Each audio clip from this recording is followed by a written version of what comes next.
So in this week's forecasts of the COVID epidemic around the world from IHME, the critical issue is what's happening in China and how that will unfold. And in the rest of the world, there are increases in COVID in a number of countries. These are increases that we have expected to see due to winter seasonality in the Northern Hemisphere. And it's playing out sort of as expected and is not larger than perhaps what we had expected many weeks ago. But the situation in China is much more complicated. We have been saying for the better part of the last 10 months that we don't really know what will happen in China because the critical determinant is when the zero COVID strategy would be abandoned. It does appear now that there is a great reduction in the controls around transmission in China, and our models suggest that there will be a very large epidemic in China as those restrictions come off.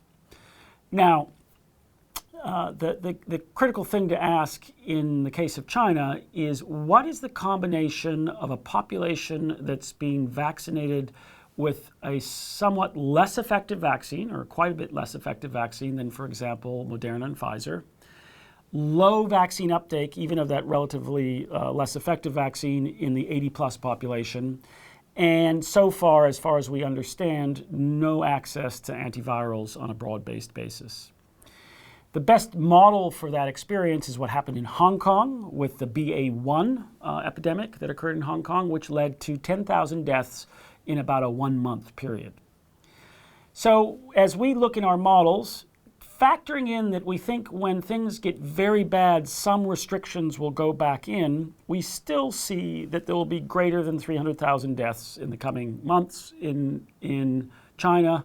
And we, in longer range forecasts, expect that number over the course of 2023 to reach above 1 million deaths. Now, why? Well, there's this huge number of susceptibles because of either low efficacy of the vaccine was delivered quite some time ago, and so immunity has waned, as well as those who have never been vaccinated.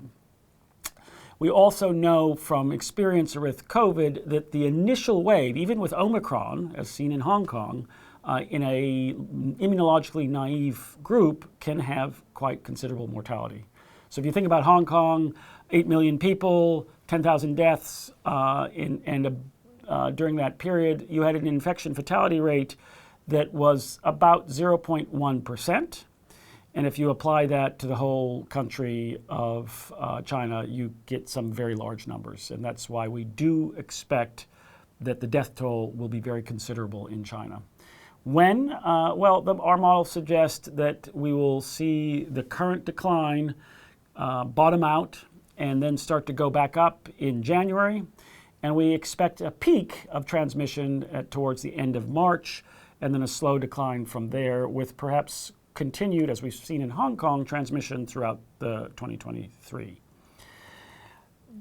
What are the strategies available for China to manage this? Well, the numbers I've been quoting reflect what we think will happen, which is province by province, serial use of mandates to slow the transmission, perhaps reduce the burden on hospitals, but fundamentally not to change the long-term outcome because eventually most people will get exposed or infected with Omicron.